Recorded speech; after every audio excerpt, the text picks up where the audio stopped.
इस गाँव में हो, इस गाँव में तेरे जैसा कोई और नहीं है। किसी को दिल कैसे दो, किसी को दिल कैसे दो।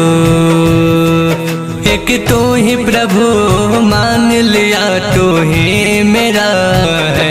किसी को दिल कैसे दो, किसी को दिल कैसे दो।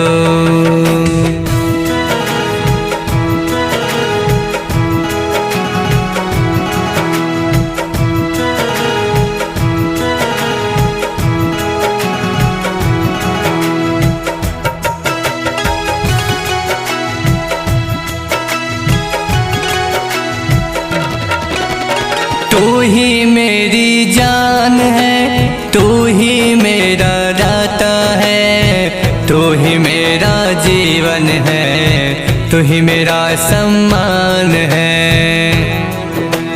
तू ही मेरी जान है, तू ही मेरी दाता है, तू ही मेरा जीवन है, तू ही मेरा सम्मान है।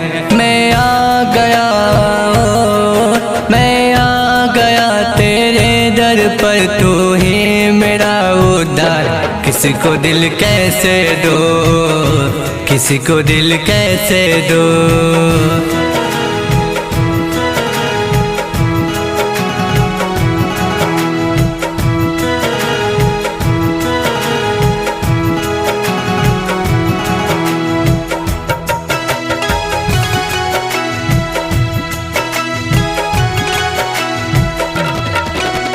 तेरी हर कर्मों का मैं गीत गाता हूँ, तेरी हर बड़ाई का मनमीत गाता हूँ।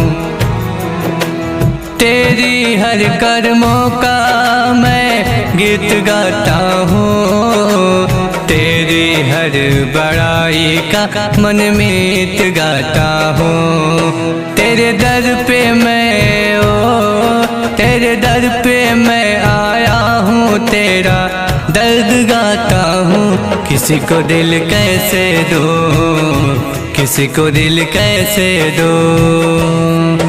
इस गाँव में हो, इस गाँव में तेरे जैसा कोई और नहीं है।